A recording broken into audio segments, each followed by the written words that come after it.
These are not just electric bulbs, these are the heart of the first ever electronic computer which ever existed. And before your phones, before your televisions, before your landlines, if something truly ever existed was just a room filled with thousands and thousands of electric bulbs. And if I have to be precise with the numbers, 17,468 light bulbs were used to make the first ever electronic computer ever.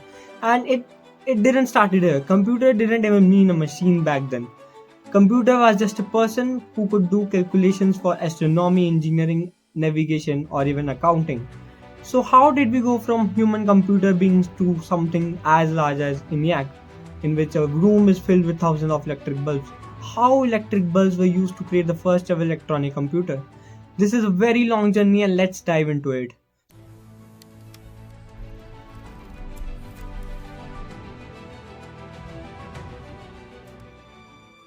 So in the early 1600, computer was just a person who could do the astronomical equations and do arithmetic operations for engineering and navigations.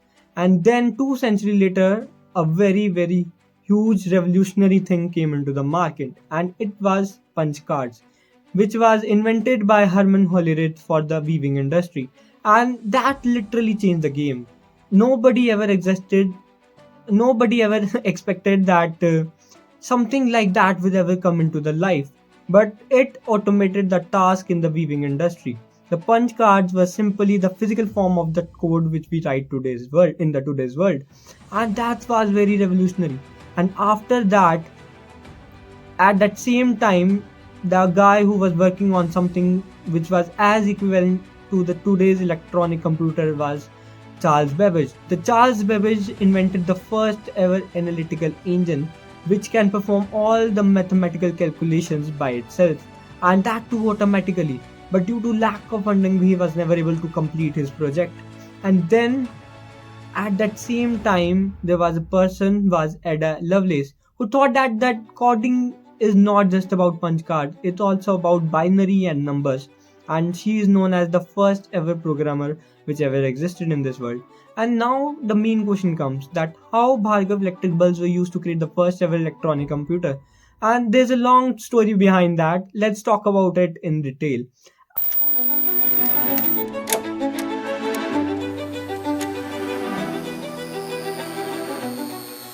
Late 1800s, we can see that Thomas Edison was working very hard on his electric bulb.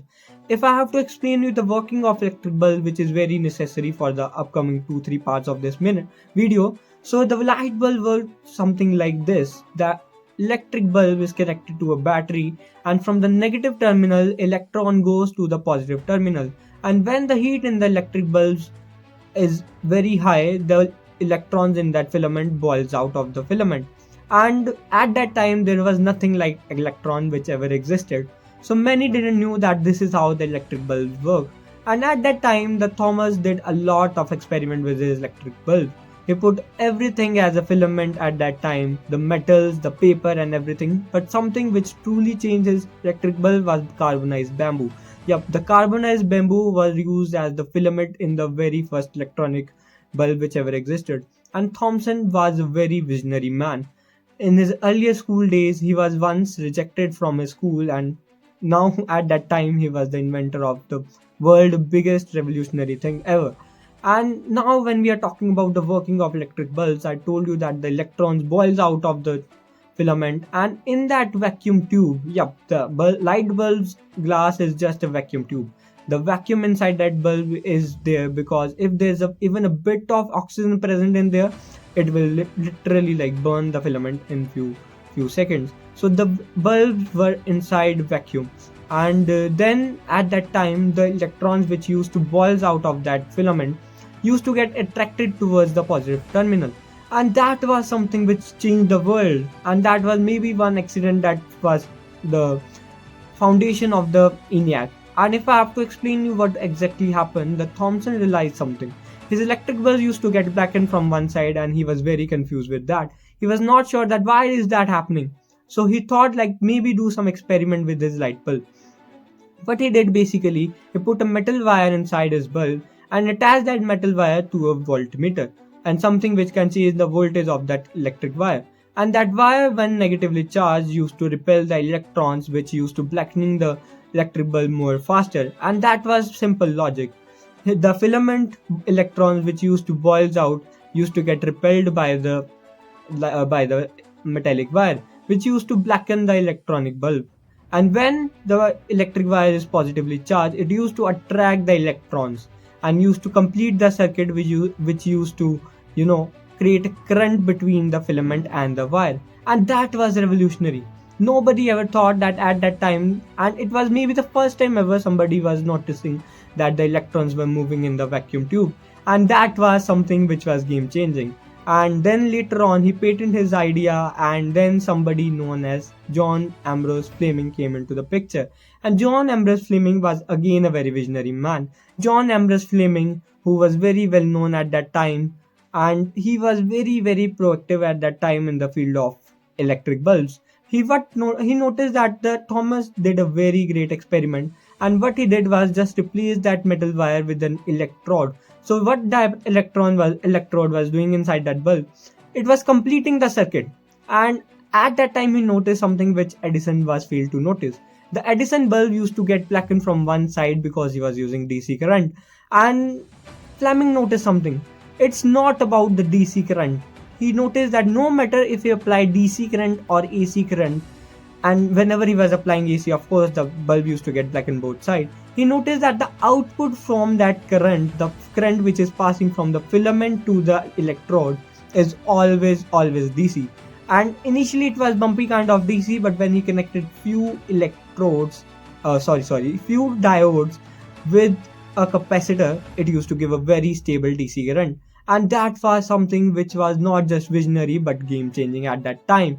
He noticed that and made something called as vacuum tube, which was used to convert the AC currents to the DC currents at that time. And it also worked not just as a rectifier but as an amplifier as well. And then later on at that time the relay were used as a radio signals catcher. And how relay worked, we need to understand that the relay had an electromagnet inside of it, and that electromagnet used to turn on whenever the electricity is passed through it. And whenever the electricity is passed through that electromagnet, it used to close the other circuit which is connected to that electromagnetic wire. And that's how the relay used to work. And at that time the relay used to take the AC current as an input and then used to convert that AC current into DC current, and that DC current was changed into the binary signals so that we can take any message from a longer distance. And then something again happened. A guy named Lee De Forest came into the picture and thought that maybe we should do something about it, and he invented something called grid. And the Fleming, who changed the appearance of the light bulb, which you have seen before, the light bulb drastically changed into the when it came to the Flemings. The Lee De Forest used that model as well, but he changed the appearance of the electric bulb again. He put a metal grid inside of it, and that grid worked as a switch. Whenever the grid is negatively charged, it used to repel the electrons which was coming from that cathode, and whenever it was positively charged, it used to accelerate the electrons. So what was exciting about that, Bhargav? How that happened, and what was the use of it? The grid, when connected to a wire which used to take AC signals from a long way, used to convert that AC signals into the DC signals, and that DC signals was like something which was hearable at that time. Anybody could hear the DC signals when connected to headphones or any other way. So that way and at that time the grid used to amplify the signals. And how that happened? So the normal current is transferring from cathode to anode when the grid used to get the AC signals, and when the signal is positively charged, basically, which means that the frequency of that wave, AC wave, is high, it used to accelerate the electrons, which used to convert that small and very short AC frequency waves into a large DC waves. And then at that time, a man known as George Tibbets used his idea and on his kitchen table made Model K. The Model K worked like today's switch, and how it worked basically, it had 2 relays, 2 switch and 2 electric bulbs, and it was the first ever electronic form of we can say calculators. So basically whenever he used to turn on a switch, the relay used to close the other circuit and the electric bulb used to turn on, and this worked as a logic gate. And if you're not familiar with the logic gate, don't worry. The logic gates are basically what we have studied in the higher classes. It's just semiconductor, and it's all about Boolean algebra. So at that time, 1 plus 1 used to equals to 1 due to Boolean algebra. But that computer was something else. Whenever both the switches is turned on, it used to do mathematical calculation, which means 1 plus 1 is equals to 2 in that model K. And after that, model 1 came and many models came, and there was a very big issue with all of them. All the models were very noisy and very heavy, and that was not it. The models used to break down very easily. So somebody thought about it, and a guy came up with a plan that let's use that grid as a switch, because we are using that relays as a switch as well. So he used that grid as a switch, and whenever the current is passed through that grid, it used to act as a switch on, and whenever the current is negatively charged, the grid is negatively charged, it used to repel the electrons, which used to never complete the circuit. And this was a very, very good idea. And at that time, this turning on and turning off was known as binary numbers. When the turning off is happening, it is known as 0, and whenever the turning on was happening, it was known as it was known as 1. And this was the idea which was used to create the upcoming electronic computers as well. And that's how the ENIAC was working. ENIAC, which was filled with a room filled with electronic bulbs, and nearly 17,400, exactly 17,468 light bulbs were used to charge the ENIAC, which can do all the programming at that time which was available in that. And that idea changed the computer world. This should speed up the calculations. Let's verify the sequence again. And I hope that you got that understanding that how that transition phase happened from electric bulb to something as giant as ENIAC. And if you have some query about it, do tell me in the comments. And the main motive of this video is not just to tell about the transition from the electric bulbs to the ENIAC. The main motive of this video is to tell about being visionary.